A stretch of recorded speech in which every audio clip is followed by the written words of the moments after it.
Attar is my guide, Attar is my guide. By the grace of Allah, Attar is my guide. My murshid has changed millions of lives. The prophetic sunnah, he is revived. The leader of the Sunnis, he is our pride. By the grace of Allah, Attar is my guide. Alhamdulillahi Rabbil Alameen, wassalatu wassalamu ala Sayyidil Mursaleen.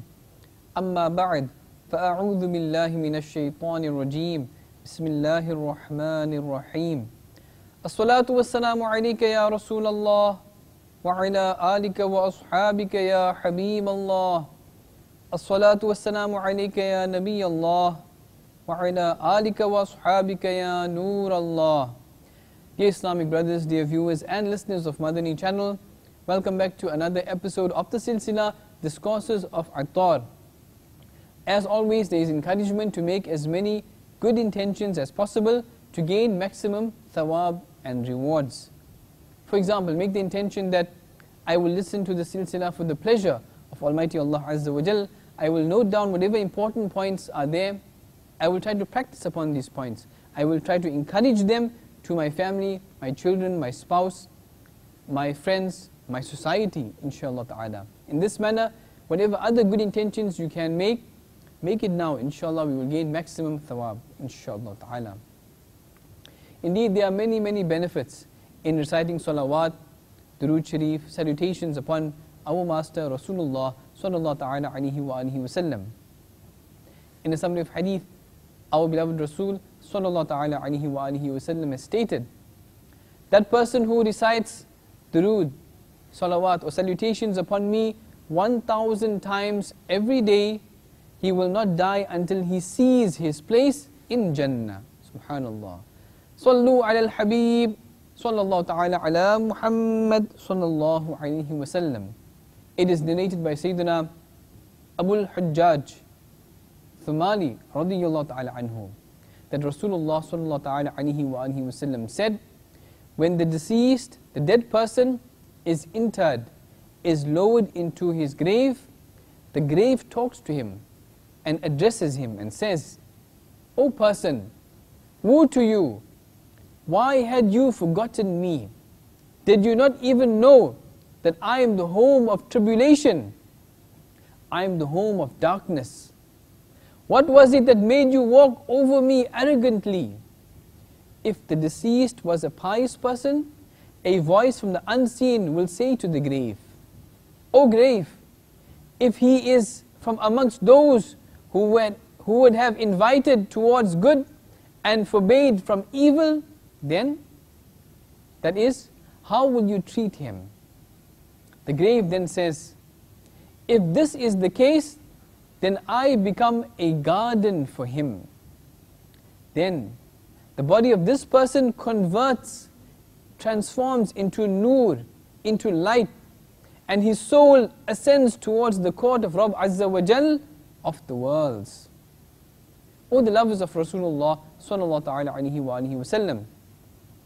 Dear Islamic brothers, viewers and listeners of Madani channel, contemplate seriously about that time when we will be left alone in the grave. Anxiety will have overcome us. Neither will we be able to go anywhere, nor will we be able to call anybody, and there will be no option for escape. At that time, what will transpire? What will transpire us when we would hear the heart-ripping call of the grave? The beloved Master, the peace of our heart and mind, the most generous and kind, sallallahu ta'ala alayhi wa alihi wa sallam, has said, the grave is either a garden from the gardens of Jannah or a ditch from the ditches and pits of hellfire. Dear Islamic brothers, dear viewers and listeners of Madani channel, in the grave there will be comforts for those who offer salah and act upon the sunan, and a lot of agonies for those who adopt sinful fashions that is against the Sharia. In this regard, Hazrat Allama Imam Jalaluddin Suyuti alayhi rahmatullahi al-qawi, has stated. It is narrated from Sayyidina Ubayd bin Umayr radiyallahu ta'ala anhu that the grave says to the deceased, the dead person, if you were obedient to Allah Azza wa Jal in your lifetime, then today I will be merciful to you. And if you were disobedient to Allah Azza wa Jal in your lifetime, then I am a torment and punishment for you. I am such a home. The one who enters me being pious and compliant will exit from me happily, and the one who was non-compliant and sinful will exit me spoilt. It is said that when the deceased is interred, that is, he is laid down in his grave and he is tormented with adhab, the deceased in the neighboring graves call out to him and say, it is said that when the dead person is laid into his qabr, in his grave, and he is being tormented, that is, he is receiving punishment, the deceased and the dead people in the neighboring graves, they call out to him and they say, did you not learn a lesson from our death? Did you not see how our activities finished? And you had the chance to perform good deeds, but you wasted the time. Every part of the grave calls out to him and says, O you who walked on the earth arrogantly, why did you not learn a lesson from those who died? Did you not see how people lifted your dead relatives one after the other to take them to the graves?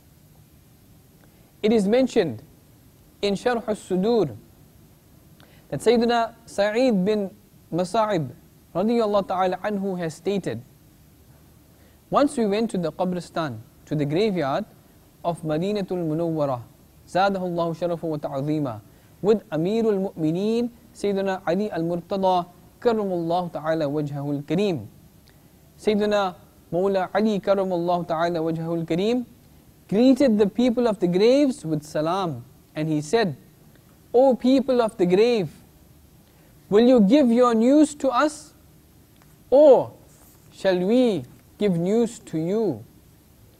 Sayyidina Sa'id bin Musayyab radiyallahu ta'ala anhu said, we heard the words of wa alayka as-salamu wa rahmatullahi wa barakatuhu from the grave, and somebody was saying, O Amirul Mu'mineen, give us the news about what happened after our death.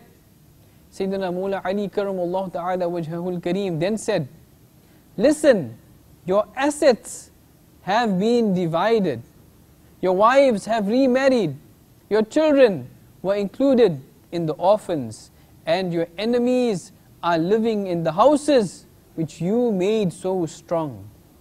Now tell us what happened with you. Listening to that, a reply came from a grave. O Amirul Mu'mineen, our shrouds have been ripped to shreds, our hair has withered away, our skin was torn to pieces, our eyes poured out onto our cheeks, and pus is flowing through our nostrils. We have got whatever we had sent forward, that is, the deeds we performed, and we have incurred loss in whatever we left behind.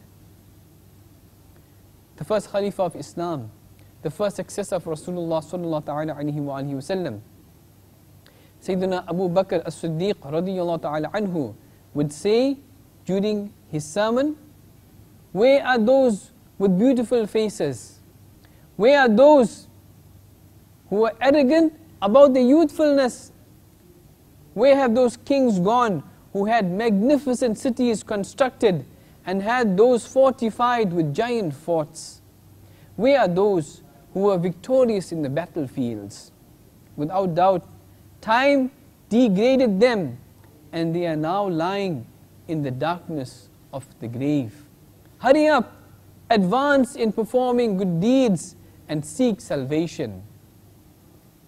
Dear Islamic brothers, dear viewers and listeners of Madani channel, Sayyidina Abu Bakr as-Siddiq radiyallahu ta'ala anhu is waking us up from the deep slumber of negligence, of heedlessness, through making us realize the vulnerability of this world, its deceptions, and the darkness of the grave. He is giving us the mindset of preparing for the grave and the day of resurrection. In reality, the truly intelligent person is he who, whilst preparing for death, before the onset of death, gathers a treasure of good deeds and arranges for illumination in his qabr, in the grave, by taking with him the Madani lamp of the Sunnah. Be warned, the grave will not pay regard for who is inside it, whether that person is rich or poor, was a minister, a counselor, a ruler or a subject, an officer or a secretary, an employer or employee, a doctor or patient, a landowner or laborer, whoever that person may be.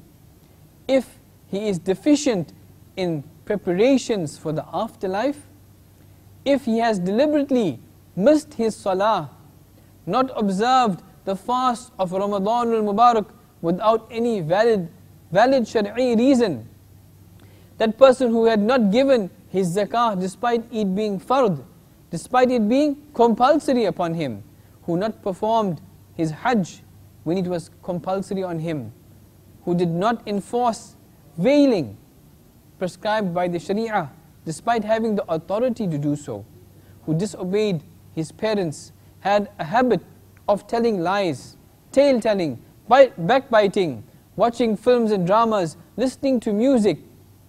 In short, if he has committed excessive sins, then in the case that Allah Azza wa Jal and His Rasul sallallahu ta'ala alayhi wa alihi wa sallam are displeased with him, he will suffer great regret and sorrow.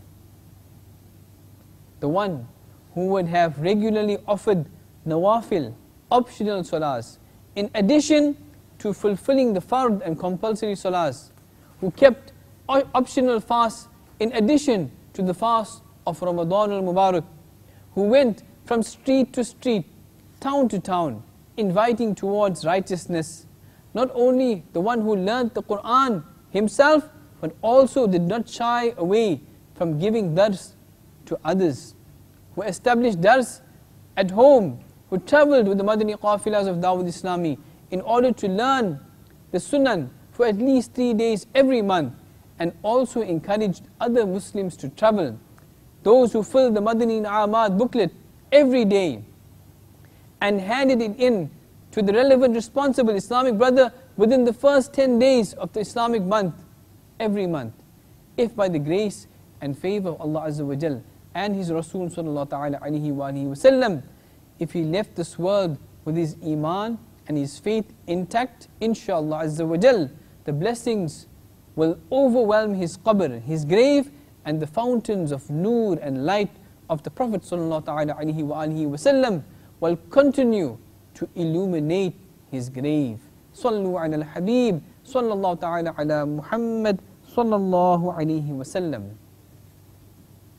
O the lovers of Rasulullah, sallallahu ta'ala alayhi wa alihi wa sallam, stay attached to the Madani environment of Dawat-e-Islami. Inshallah Azza wa Jal, you will attain success in both worlds.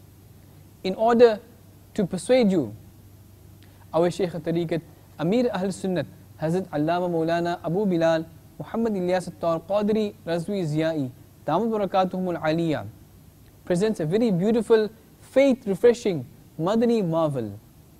Let us listen carefully and be encouraged by this, inshallah ta'ala.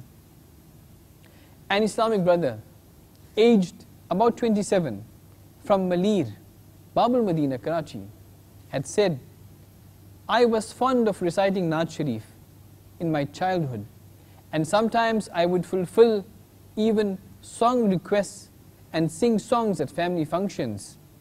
As my voice was very good, I would receive great praise for that, which would inflate my ego. When I got a little older, I became ambitious to learn strumming the guitar, and I even enrolled myself in an academy to learn how to sing. After learning, I took part in many singing competitions for many years, and I even sang on various television channels. as time went on, I gained more and more fame. Then I got the opportunity to perform at a huge show in Dubai. From there, I traveled to India, where I took part in various singing competitions for approximately 6 months. I sang at large functions and in films and gained name as well as a lot of wealth. Then I went on a tour of different countries with a team of singers, including Canada, Toronto and Vancouver, 10 states of America, including Chicago, Los Angeles, San Francisco, etc., and England, London. When I returned to my homeland for a short period of time, my family members and the people of my neighborhood applauded me. Even though my nafs, my lower self, gained great pleasure from that, the core of my heart was not at peace, and I felt that something was missing. My heart was seeking spirituality. I started going to the masjid to offer salah, and I gained the honor of taking part in the dars of Faizan Sunnat that took place there after Salatul Isha. The dars impressed me, so I began to sit in it from time to time. However, the vision of going abroad to sing, to earn wealth and gain fame was repeatedly overwhelming my heart and mind. As soon as the Islamic brothers would start individual efforts on me, after the dars, I would make some excuses and get away. One night, I went to sleep and I saw a preacher of Dawat-e-Islami who was standing at a high place calling me towards him. It was as if he was encouraging me to get out of the swamp of sins that I was sunk in. When I awoke in the morning, I reflected and contemplated for a short while on the way that I was living my life. But I stayed in that sinful state. After some time, I saw another dream which left me totally shaken. What did I see? I saw that I had died and my body was being given ghusl, the ritual bath. Then I found myself in barzakh. At that point, the feelings of hopelessness that I was experiencing were like no feelings ever before. I said to myself, you wanted to be really famous? Now look at your state. In the morning, when my eyes opened, I was sweating profusely and my entire body was shaking. It felt as if I had been sent back into the world with another chance. Now the mission of singing and fame had completely vanished from my mind. I repented sincerely for my sins and I vowed that I would never sing songs again. When my family members found out about that, they reacted and they opposed my decision very strongly. But by virtue of the grace of Allah Azza wa Jal and His Prophet Sallallahu Alaihi Wasallam, I had established a Madani mindset. Therefore, I remained firm on my decision. I was then blessed with seeing the same preacher of Dawat-e-Islami in my dream who I had seen previously. He encouraged me. I gained steadfastness in Dawat-e-Islami in accordance with the following verse of the glorious Quran. Bismillahir Rahmanir Rahim. وَالَّذِينَ جَاهَدُوا فِينَا لَنَهْدِيَنَّهُمْ سُبُلَنَا وَإِنَّ اللَّهَ لَمَعَ الْمُحْسِنِينَ. Translation from Kanzul Iman. And those who strove in our way, we shall surely show them our paths, and indeed Allah is with the virtuous. I began offering salah regularly, adorned my face with the blessed beard, and adorned my head with the green imamah sharif, the green turban. Before, I used to read song lyrics, but now it became a part of my routines to read the books and booklets published by Maktabatul Madina. One night, when I fell asleep reading a book, my fortune awoke and I was blessed to see Rasulullah Sallallahu Alaihi Wasallam in my dream, for which I cannot pay enough gratitude to my Rabb Azza wa Jal. my heart gained great support from that. Then, when the blessed grave of Mufti Dawat-e-Islami, Allama Al-Hafiz Al-Mufti Muhammad Farooq Attari, Rahmatullah Ta'ala Ali, was uncovered due to heavy rains, I was overjoyed upon seeing that his body was still safe and sound. His shroud was intact, and upon seeing the sight of his green turban and his hair, I was delighted to see the grace and favor of Allah Azza wa Jal and His Rasul Sallallahu Ta'ala Alaihi Wa Alihi Wasallam. After continuing with Madani work, the singer of the past, Junaid Sheikh, is today a preacher and a Naat-Kha of Dawat-e-Islami by virtue of the Madani environment of Dawat-e-Islami. Alhamdulillah Azza wa Jal, at the time of this writing, fortunately, I used to deliver dars from Fizani Sunnat to call Sadai Medina, that is waking Muslims up for Fajr Salah, and to partake in the regional tour to call towards righteousness as the Nigran of Israeli Mushawarat of Dawat-e-Islami. May Allah Azza wa Jal grant me steadfastness in the Madani environment of Dawat-e-Islami until my last breath. Ameen. Bijahin Nabil Ameen. Sallallahu ta'ala alayhi wa alihi wa sallam.